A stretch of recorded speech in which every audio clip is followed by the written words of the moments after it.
Hello, Assalamualaikum warahmatullahi wabarakatuh. So in this occasion, I would like to share an important information related to Sharia. Sharia. So in the US right now, people talk about the fear of knowing about Sharia law. So right now, I'm a student in Australia. So of course, my status is a student, and my mode every day is of course studying, reading, doing my research. But if I have a chance and opportunity to attend a certain event related to my faith, Islam, and of course I would be so delighted to come, especially it's on Sunday in the weekend, not in the days when I'm not going to be so busy. I went to an event conducted by Hizbut Tahrir. Okay, so here, this is the flag. National Conference 2025. It was conducted by Hizbut Tahrir, Australia. So it's very interesting. The theme was, excuse me, the theme was Islam, the change the world desperately needs. Gaza has exposed the moral decay of the global order. The world now stands at a breaking point, demanding a new system rooted in truth and justice. When I read this, my impression was, first, I agree. Yes, I agree in the sense that I learn many obstacles that happen around the world, even though physically I do not travel there, because we live in an era of information technology. So being global means that we learn one another, we recognize each other as human beings, regardless where you are. As long as you have access to internet, you have a means of communication to the people outside the world. And there is a reason why English becomes an international language, is to help us communicate one another, right? And there were 4 talks that I've listened to. The first talk was about current world disorder. The second talk was about dysfunctional economy and Islam's unique alternative. The third talk was about how Islam builds harmony in society. And the last talk, or talk fourth, was about what the reestablishment of the Khilafah means today. Now, this is very interesting. Why? When I heard the word Khilafah, I remember in some news media or outlet, uh, there was a tendency of conflicting images between these people of the West and the East and the North and the South, what it means with the Khilafah, and does it relate to terrorism, or does it mean that Muslims are the problem? So of course I'm a Muslim myself, of course I have to defend my faith in Islam. So I want to know more about this one. And if you still remember that during the time of war on terror that happened after the 9/11, I listened to the news on TV, and suddenly they said, oh, Muslims are terrorists. And I thought to myself, I'm a Muslim, that can be right. I'm busy doing my prayer every day. I have to go to Jumu'ah prayer every day. And I never heard any kinds of teaching in my faith to kill people. Never. I learned Islam from childhood. I was born in an Islam family. My parents raised me within Islamic values, to respect people regarding what they believe in their faith. As long as their faith is good and nice to me, then of course I have to respect them, right? And yeah, so I grew up, and then I've learned Bahasa Indonesia, and I've learned Arabic as well, but not in the sense of using Arabic language for communication. And I've learned English. So if Islam is bad, then Of course, the English speakers would be regarded as bad as well, right? But if Islam is teaching me to recognize the existence of others as well as human beings. Now, so I'm interested about these talks, and what I've learned from attending this national conference is the one word. It's the time to unite people from around the world through the sense of one commonalities of worshiping God. Okay, worshiping the same creator. If you think it about this way, we live on earth. I don't have a globe with me right now, so it's just doing like this. We live on earth on the same planet, and if you've learned physics, geography, and science, you've understood that we live in different continents and seas, one planet. We're human beings, and we are living together, but God made us distributed into several different places. As time passing by, we met each other, and then we built this kind of understanding about race or racism. And as I grow up, I've learned that I'm an Asian. My race is an Asian. I've met people from Japan, from Malaysia, from Southeast Asia. Now I'm in Australia. Before I went to the United States, I've met people who look like, they call it blonde, and then I've learned about being white. But there was something in my mind though about racism. Why do we have to put forward our differences in terms of our look? I never asked to be born in this way. And maybe did you request to your parents that, oh, I want to be born in a particular way? Of course you didn't. Then when we were born to this earth, we met each other, we saw each other, we've learned about people who are on the same physical features like us. I am a man, of course. I recognize my fellow friends who are men as well, having this mustache and beard and speaking with this kind of voice with buzz. And of course I also recognize other human beings who give birth to humans, women we call them. But then in the world level, why do people have to kill one another? And that sentence here, it's correct. It's very understandable. Regardless of what the faith you have, whether you're Christian or Jews or Hindu, Buddhist, whatever you have, you need to bring what you have in your faith that can make us live together in this world. That's the one of the question that I need to ask. So, and because my faith is Islam, so this is very interesting for me to answer that. We have the idea of Rahmatan lil Alameen. Now, I'm going to share with you about this Sharia, because this is very current issue happening around the world, and especially coming from the United States. Even I noticed that some international students were revoked, especially for their visa, just to say their condemnation about what Israel did toward Palestinians.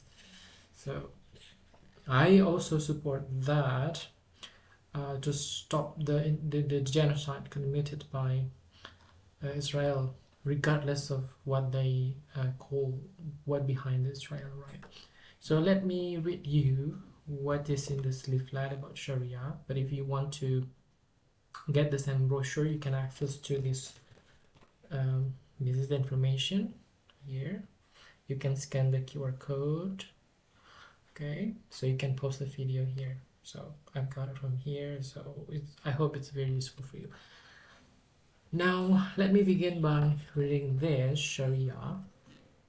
In recent years, few words have been as misunderstood and misrepresented as Sharia. It is often discussed in the media as something foreign, oppressive, or incompatible with modern society.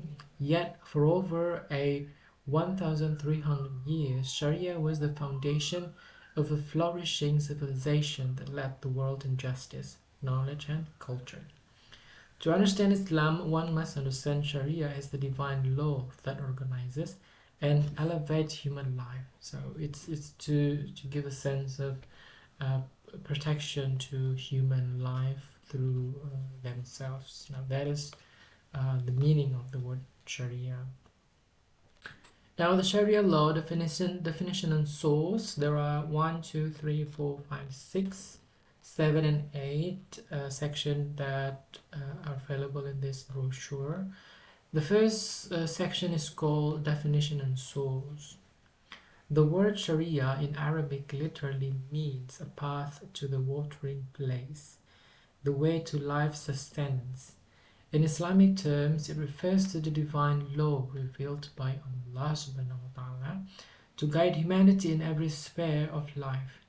It is not a product of human imagination, but the law of the Creator who knows what is best for His creation. Sharia is derived from two primary sources. First, the Quran, the revealed word of Allah subhanahu wa ta'ala.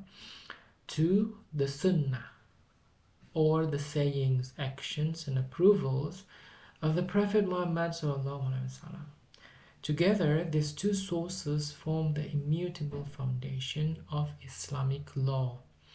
Qualified scholars use established methods of interpretation and other juristic tools to derive rulings for all matters, new and old.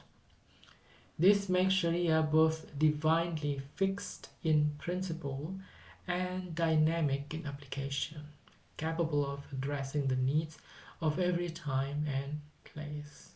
Now that is definition and source about the Sharia law. Yeah, we have heard videos from talkers Sharia law. So, but I'm helping explaining about this one, right? So I hope it is very useful for you. Now the second section of this brochure is the scope of Sharia. Unlike secular legal systems that confine themselves to a narrow field of public law, Sharia encompasses the totality of life. It provides guidance for, first, personal conduct, worship, ethics, food, dress, and personal habits. Yes, even the way you enter your bathroom, there is a law regarding that. There's rules that you have to be clean, to be hygiene. Even the way how you okay, now that goes to the second point. Family and social life relates to marriage, inheritance, social relations, and mutual rights. The third one, still dealing with the scope of Sharia, is economic transactions, trade, contracts, property, and wealth distribution. The fourth one is politics and governance. It relates to leadership, accountability, and justice. The next one is criminal and judicial law. It includes rules of evidence, penalties, and dispute resolution. And then international relations, including treaties, warfare, and the treatment of non-Muslim citizens and states. See, in Islam, especially in the scope of Sharia, people who do not follow Islam are still considered to be human. They're not going to be killed, so don't worry.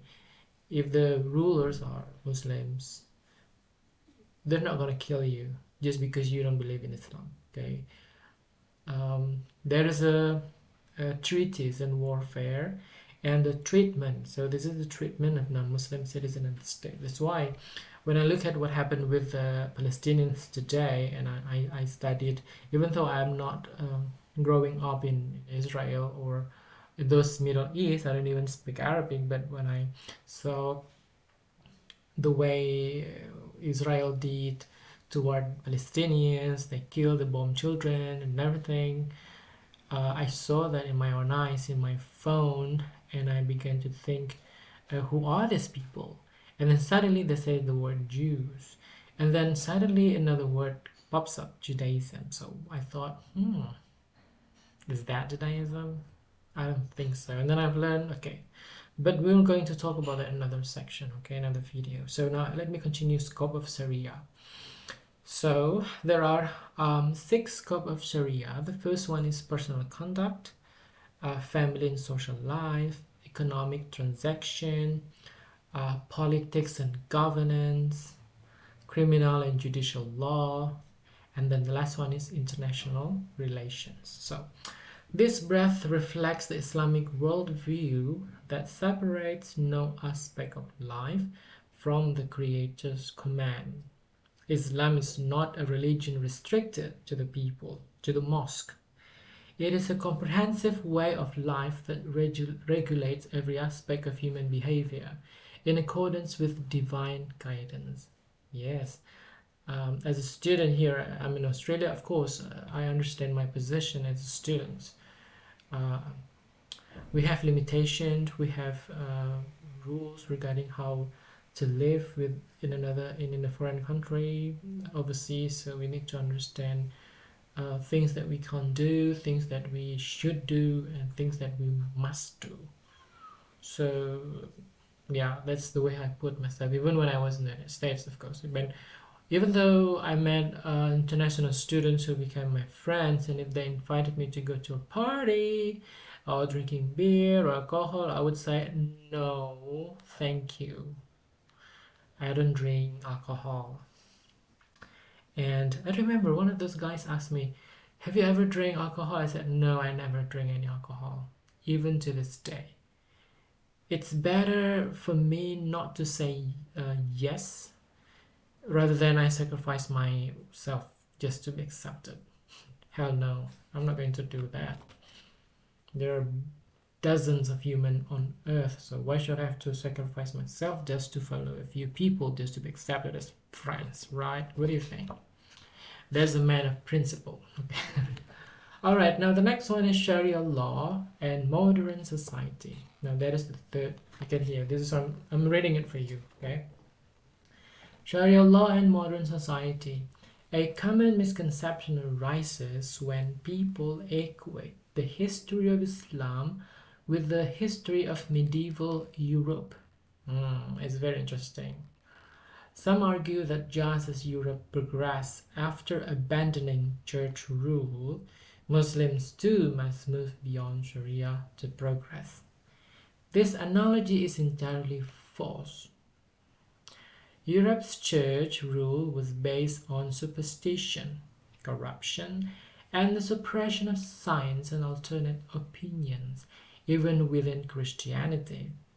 In contrast, the application of Sharia in Muslim lands produced an age of enlightenment and advancement. Ideas were debated. Yes, I like debate too, but not in the sense of debating for undebatable topic. For example, is toilet important or not? That's not debatable. Okay. Ideas were debated. Seeking knowledge was virtuous. Even to this day, I'm still seeking knowledge. Any kinds of topics. I'm very interesting. I'm very curious about anything.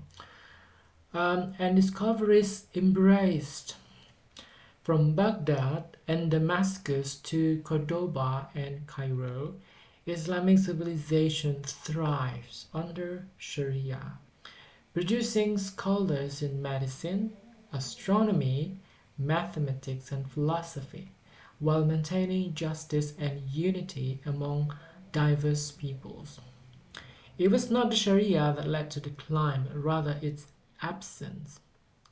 When the Muslim world was forced to adopt secularism and imported foreign ideas and systems in the 19th and 20th centuries, corruption, division, and injustice spread. The lesson of history is that progress in the Muslim world has always come from adherence to divine guidance, not its abandonment. Okay, so That is the relationship between Sharia law and modern society. It's very interesting. Um, because my field of study is English literature. Of course, I've learned many works on literature, English. Christianity is not a strange religion for me because I know I've read many kinds of texts about Christianity. So when people come to me and say Jesus, I say, okay, I know Jesus, fine, don't worry. Don't worry, I respect Christianity if that's your faith. And my faith is Islam. So in Islam, I recognize Jesus as a prophet, but not Jesus that you see on the Holy Cross. Okay? So that's a different thing, the divine thing. So I believe that Jesus is still alive. The real Jesus is still alive. We call him Isa alayhi salam. He's still alive. If Isa was born through magical birth, through Siti Maryam, then of course God has rights to make him still alive. Where he is right now, that's not the question. Because if you believe God is the creator of all this universe, then of course God has the ability to make Jesus alive until the end of the day, the last day, when people were tested for the faith. That's the purpose of the Dajjal, they call it, to test the faith of the people. Okay, now we continue.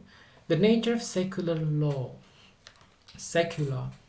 Secular law made by human beings reflects human weakness. It changes with political tides, corporate interests, and the desires of those in power. Laws are passed not necessarily because they are just, but because they serve the interests of particular groups. Yes, correct.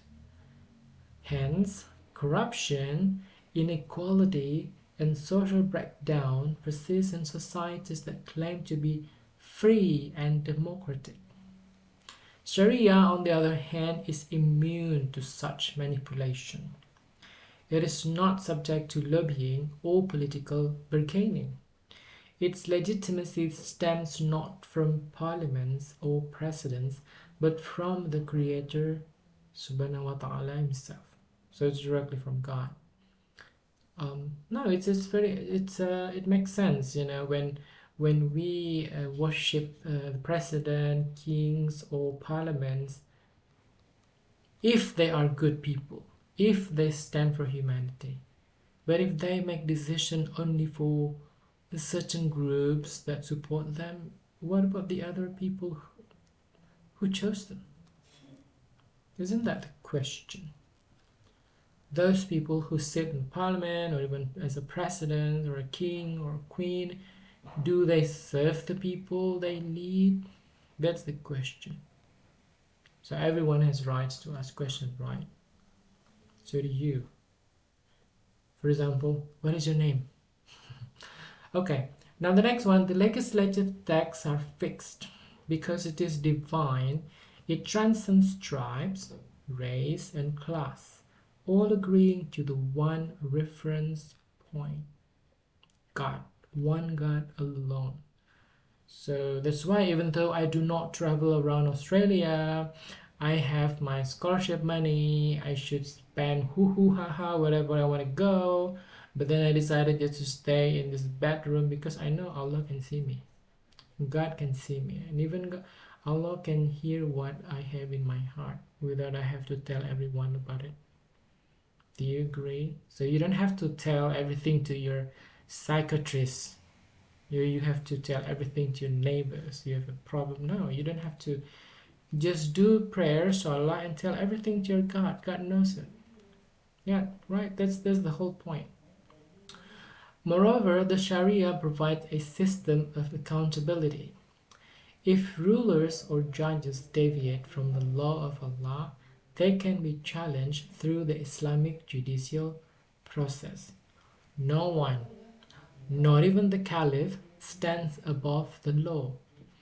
The Prophet ﷺ said, "The most beloved of people to Allah on the day of judgment and the closest to Him will be the just ruler." So if any of you right now working as a judge in the court, and you make decisions fairly, and then you base your judicial decision process based on what God has prompted to you, and of course based on what Allah subhanahu wa ta'ala stated in the Quran, then you have become just ruler. In Islam, you will be the noble people after this world ends, right? So in the hereafter, you will be the noble people, and you will be closest to Allah. Imagine, isn't that amazing to be the human soul who meet Allah subhanahu wa ta'ala, the creator of this heaven and earth. Imagine that. Ruler, teacher, educator, scholars, researchers, even all of us, if we follow these values, then that's Sharia. According this is from this leaflet, okay? So these values lay at the heart of Islamic governance. So Islam is not about going to mosque or Friday prayer or halal. Islamic principle is more than that. It's about governance as well. Now, okay, the next one. How Sharia is applied. The comprehensive implementation of Sharia requires an authority in Islamic State known as the Khilafah or Caliphate. Okay, now at this point, I've read in some news, especially in the Western media, they talk about Khilafah. So, and try to connect the idea of Khilafah to terrorism and everything. Well, after I read this brochure, it has no correlation at all with terrorism. It's about leadership, governance. It's about connecting the principle of governance based on what God has commanded. Right? So the Caliph is appointed by the people to govern according to the Quran and Sunnah, ensuring that laws are derived through sound juristic methodology. Scholars may hold different opinions on certain issues. The Caliph adopts the opinion the judges to be the strongest in areas he deems necessary for societal harmony, and that becomes binding state law. This preserves both intellectual diversity and social order. In personal matters such as worship, food, or family issues, individuals may follow whichever valid juristic opinion they find strongest. Thus, Sharia balances unity with flexibility, ensuring both legal clarity and free inquiry within the bounds of revelation. Isn't that nice? There is a level of society that scholars and researchers are involved, and this juristic methodology, and the judges are also involved for societal harmony. No one is harmed. Isn't that amazing? Isn't that beautiful? No more people are considered from the low level just because they were born with a dark skin, for instance. It's very deeply rooted in the West, calling people only based on how they look. But in Islam, we call people based on what they do in their life. Justice and the penal code. Western media often fixate on the penal aspects of Sharia, presenting it as harsh or barbaric. This portrayal is deeply misleading. In truth, the penal laws of Islam are part of a comprehensive system of justice that aims to prevent the most serious of crime, not to multiply punishment.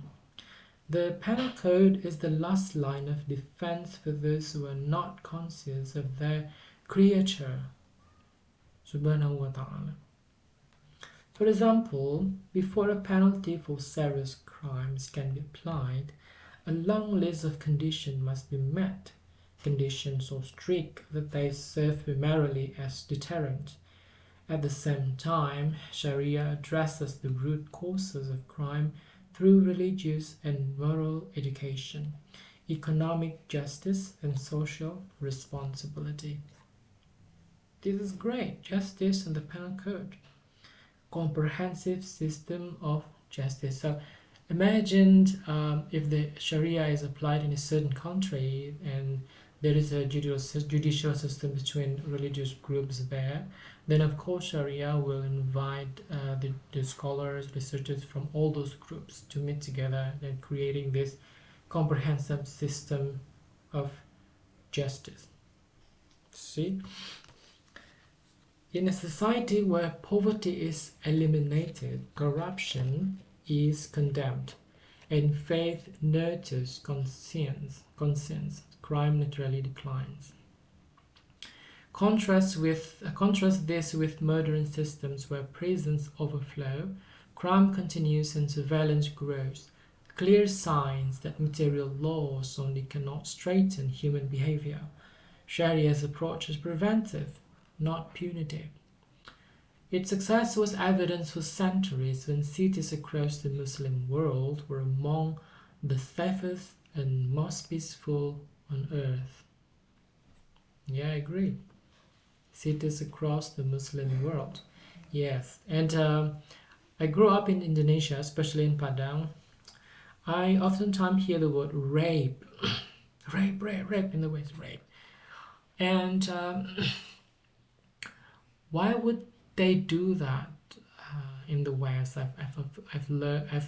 I've watched and I've learned. I read news about women being raped, and it's just so. If I go back to myself and understand that being a Muslim means about controlling yourself, especially your desire, your nafs. That's the whole point of personal traits. So if any Muslim man understands himself and recognizes the existence of other characters, female, even though he is attracted to female, and understand that there is a God between man and woman, God exists, and the angels keep taking notes every day of the deeds, then of course any Muslim man would not follow the temptation sexually to rape the woman. He would say, Astaghfirullah, I'm not going to do that, even though I like that woman. Okay, so he would probably just stand back and then go home or go somewhere or doing other things. Okay, so not let his mind just to be spent on the lust issues. I'm a human being. I have that as well. Okay, so I'm not lying. But sometimes the way you control that is to do fasting or make yourself busy, do zikir or sunnah, or meet with your acquaintance or brothers and talk about Islam. Yeah, that's the way I felt out my teenage life when I was most of the time I was in the library. The next one is Sharia, a system of mercy and civilization. Far from being a relic of the past, the Sharia represents the timeless mercy of Allah subhanahu wa ta'ala for humanity. Are you a human? If you are a human, of course you support humanity, right? Or you hate people just because they don't look like you. Or you hate people just because they don't believe in what you believe. Or you hate people just because they don't wear what you wear. Or you hate people just because they don't speak the language that you speak. I'm not. I met one day a person who might appear different from me. One thing I like in Sydney is that I met people coming from different places, and I met people who speak different languages. Very interesting how big this world is, and even though They have their own individual differences in terms of languages and accents, but one thing that is the same between them is that they need food, they need shelters, they need clothes, they need a place to stay, they need a life that's common, regardless of how they look. And I've learned that even though I don't understand the language, but I can understand their body language. I can understand their facial expressions. That's a very universal. When someone doing like this, that means smiling, and it's very universal. Even we understand what Israel did. It's but that was completely broken. The next one is it recognizes life around faith, justice, compassion, and accountability. It does not belong to one race or region, but all people who recognize their Creator. Its application is suitable for all of humanity since the Creator subhanahu wa ta'ala recognizes that not everyone will adopt the Islamic belief system. Thus, the Sharia also addresses non-Muslims living under Islamic governance. See? Yes, I agree with this. We have noticed what happened in Myanmar with the Rohingya. I thought, oh, what kind of faith that Myanmar has? Oh, is it Buddha? What did they do to the minorities groups? And what happened in India right now? They destroy mosque and masjid to Muslim communities. What is that? Oh, that's Hindu. Okay, now I have a question. No ask.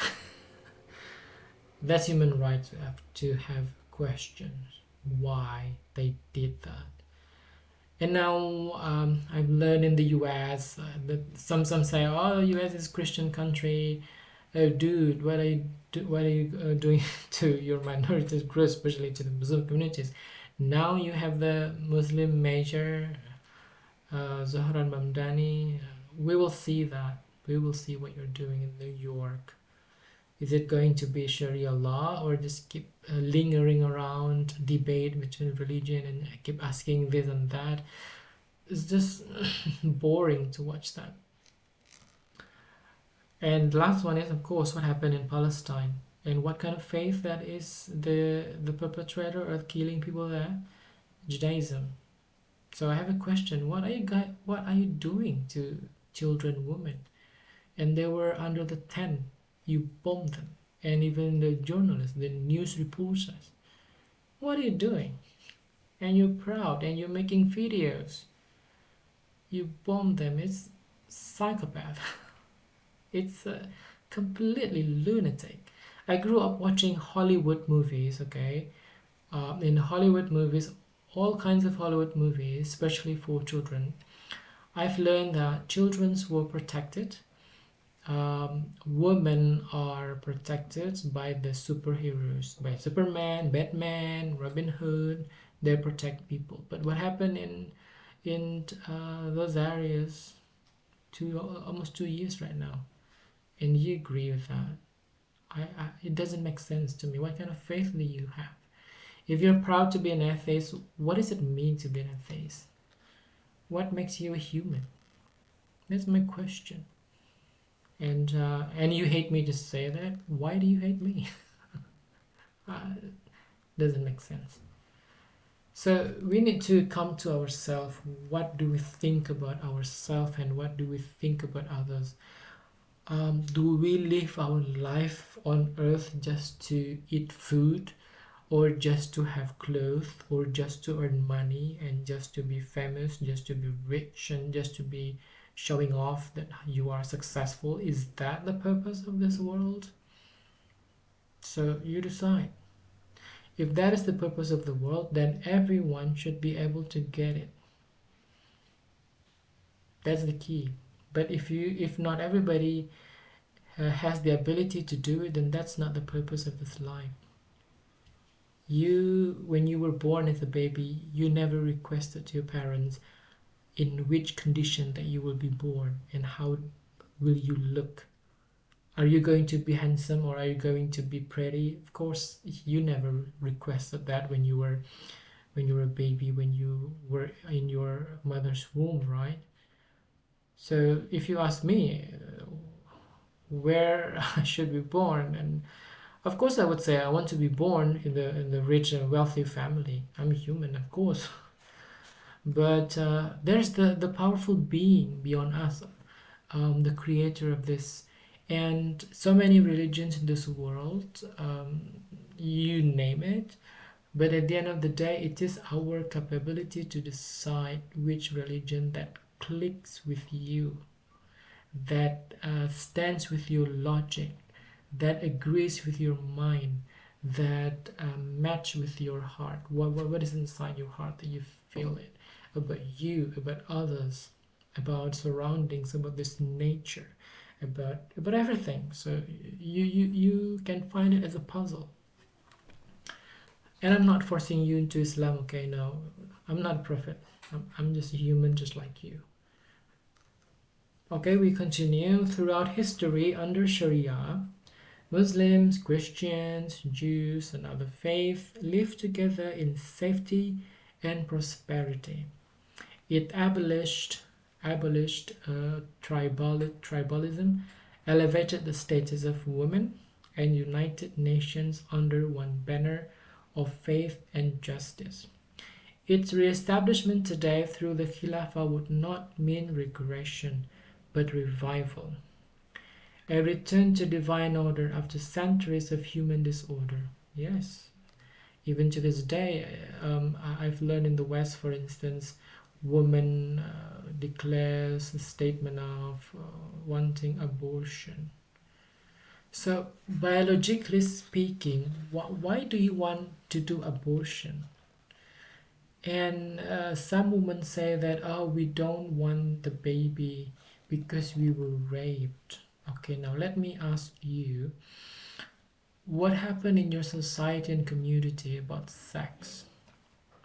Because the communities support free sex, right? So as a result, what happened is the victims are women. So in my culture, my uncle or my family emphasizes that between men and women, when they do crime each other and related to sexualities, do you know which side that pays the most cost?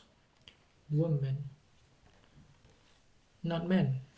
Because even a man is raped, you cannot see the side effect through his body. But for women, when a woman is raped, she will feel fragile, she will feel scared, she will feel ashamed to go outside, and she will experience trauma. That's why for men in Islam, we are encouraged and obligated to go to Friday prayers every Jumu'ah. It's obligatory prayer. On Monday, Tuesday, Wednesday, Thursday, Saturday and Sunday, obligatory prayers, five daily prayers, 5 times a day. But in Friday, all Islamic men have the ability to think healthy and mature, are obligated to go to Friday prayer. Just for what? To remind them that they are men, that they are the leaders in Islamic communities, that they are responsible for their family, they're responsible for themselves. So never request to women to appear pious if you as a man do not have that. So it works both ways. Okay, so between man and woman, which character that is most important in leadership? Men. Why? If man is corrupted, man can hurt woman. And in Islam, women is encouraged to go for education, to educate themselves about religion, about all kinds of knowledge, in order to be a teacher for her children in her household. She will be a mother. So a mother is the first teacher for her children. And together with her husband, they work together in creating a family unit that eventually will create a larger community that support the Islamic community. And that will give benefits to a larger community and even a country. See, so everything started with the family bond. Or maybe you don't have mother and father. You were born out of nowhere on earth. I don't know. But I believe every human baby is born through male and female. There must be a mother and a father. But if you were born as an orphan, Islam has protection for you, because the Prophet Muhammad SAW said that anyone who loves the orphans or the unfortunate children, they will meet the Prophet Muhammad SAW like this. Okay, so it's a I know it's everything I said about religion, faith. It's not going to be rationalized, but how if when you die and then all truth that had been fed to you right now becomes real in the end? And when that happens, you cannot turn back and say, oh, sorry God, I'm sorry, I want to go back again to earth to live again and I will fix my mistake. No, it doesn't work that way. It doesn't work that way.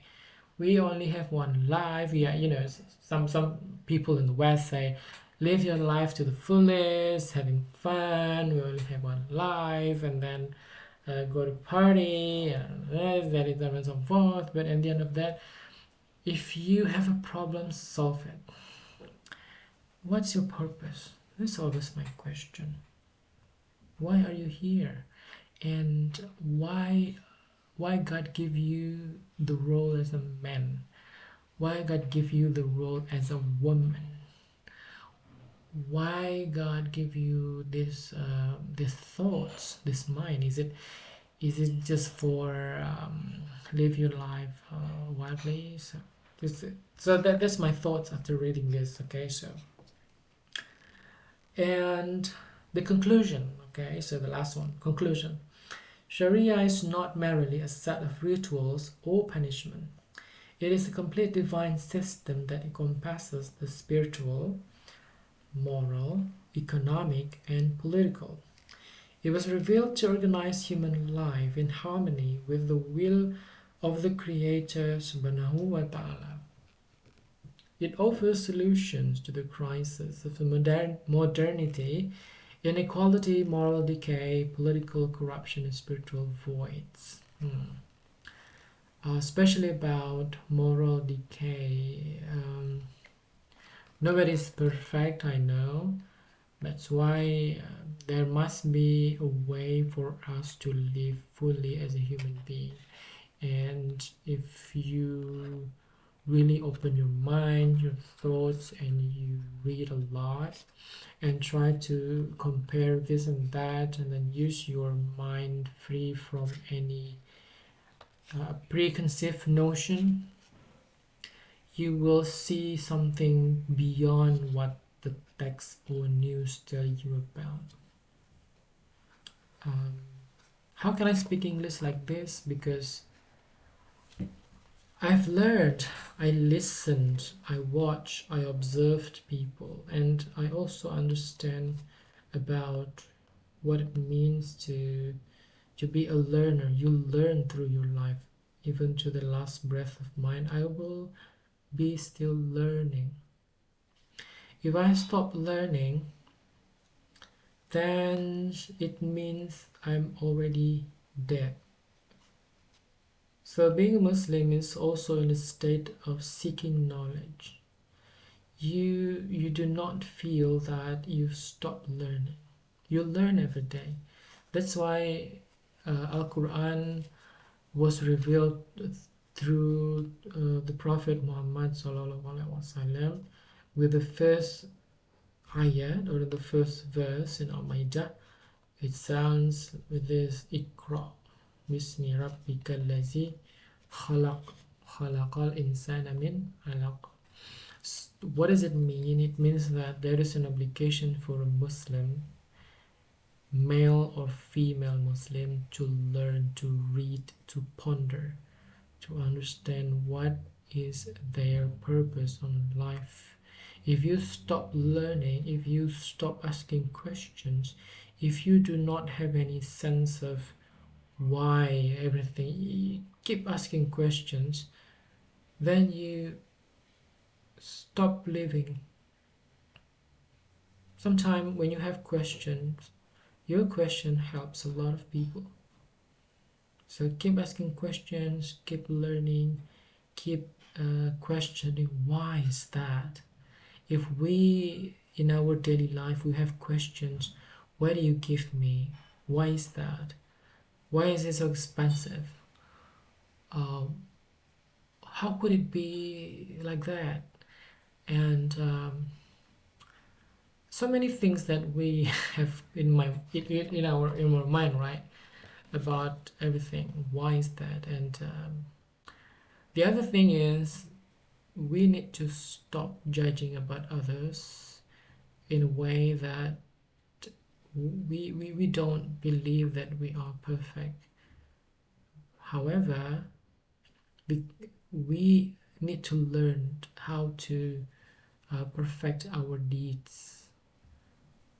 And Allah SWT said that He is like what his or her ummah think. If you think Allah is the most merciful, the most gracious, and the most compassionate, then Allah will be like that to you. That's why when you read the Quran, you have to start the recitation by reciting ta'awuz, a'udhu billahi minash shaitanir rajim, that you ask refuge to Allah from the whispers of shaitan. And then after that you should say Bismillahir Rahmanir Rahim. Now what does it mean to you when you say Bismillahir Rahmanir Rahim? So uttering Bismillahir Rahmanir Rahim is not the same with understanding the meaning. Oh, by the way, I remember I've read a book that after, I forgot the title and the author is, however, it says like this. It's about the hereafter, or the Qiyamah, or we call it Akhirat in my language. It says that Muslims enter paradise or heaven or paradise, and in that paradise there will be rivers flowing, and there are several sections of the rivers. In one of those rivers has this Bismillahir Rahmanir Rahim. So it's amazing. In the name of Allah, the most compassionate, the most merciful. So I like the word merciful. Why? Because as human beings, we were born on earth. When we were a baby, we were naked. We had no capability to do many things. We were helped by the elderly around us. So along the way, when we learn new knowledge, when we learn something, of course we did mistakes first. Of course we inadvertently committed actions that might be considered as sinful. Now that's one thing I like from the character of Allah, is the merciful. Just one thing, do not associate your worship to Allah with any other things. Alright, so that's the explanation about Sharia. I hope my explanation is helpful for you. If you have any question, you can go to this website. I got it from them. It's very helpful, inshallah. And only through Islam that we do not believe in racism. Every human being is equal. That's the equality. If you still believe in the idea of race, then that one race is superior than the other race, then that kind of idea is completely debunked right now. It's completely rejected. Where is the superior race? Does it mean being the superior race means you kill people, women, children, even though they don't have any weapons to defend themselves, and then you use rhetoric to also justify your killing? That's not right. That's not right. If you still believe on one particular race as superior, then what about the other races? Just because they don't know what you know it? If you are superior, then why don't you teach them? Why don't you let them live and then lead them? Be the leader. But you don't. You don't lead. You kill them. And then suddenly after you kill them, you call them inferior. Is that what you're doing? I hope that in the end we unite together as human beings. Human beings. So I like the word humanity rather than race.